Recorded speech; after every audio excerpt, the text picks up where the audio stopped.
കാലാവസ്ഥാ നിരീക്ഷണ കേന്ദ്രം മുന്നറിയിപ്പ് നൽകിയതുപോലെ തന്നെ ഷഹീൻ കാറ്റ് ഏതാണ്ട് ഒമാന്റെ തീരത്ത് ഒമാനിൽ എത്തിയിരിക്കുകയാണ്. അതിനെ തുടർന്നുള്ള ശക്തമായ മഴയും അതുപോലെ തന്നെ വാദിയുമാണ് നമ്മളിപ്പോൾ കണ്ടുവരുന്നത്. ഇത് ഒമാൻ ടൌൺ, ഒമാൻ മസ്കറ്റിലെ എയർപോർട്ടിനും റൂവിക്കും ഇടയിലുള്ള അൽഖ്വയർ എന്ന പ്രദേശത്ത് ആ സ്ഥലത്തുള്ള വാദിയാണ് നമ്മൾ കാണുന്നത്. ഈ വെള്ളം ഒഴുകി വരുന്നത് കണ്ടോ നിങ്ങൾ?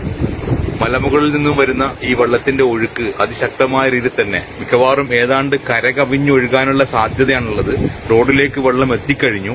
അൽഖ്വയറിൽ തന്നെയുള്ള ദൃശ്യമാണ് നമ്മൾ കാണുന്നത്. ഇതിന്റെ നേരെ കാണുന്ന റോഡ് ബ്ലോക്ക് ചെയ്തിരിക്കുകയാണ്. അതുപോലെ തന്നെ മെയിൻ റോഡിലേക്കും വെള്ളം കയറാനുള്ള സാധ്യതകളുണ്ട്.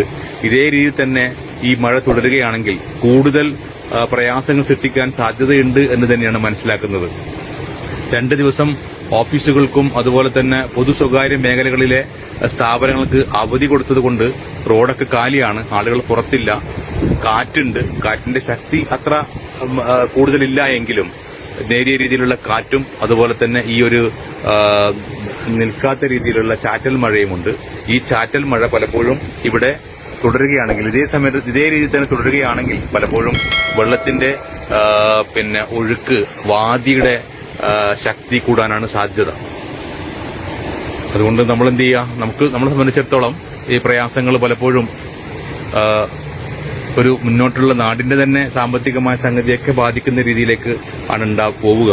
അതുകൊണ്ട് എല്ലാവരും ഇത്തരത്തിലുള്ള പ്രയാസങ്ങളെ തൊട്ട് അതിന്റെ ഒരു ഗാഢത, ശക്തി കുറക്കാൻ വേണ്ടിയും എല്ലാ പ്രയാസങ്ങളും ഒഴിവാക്കി തരാൻ വേണ്ടിയും പ്രാർത്ഥിക്കുക.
هذول اللي ماخذين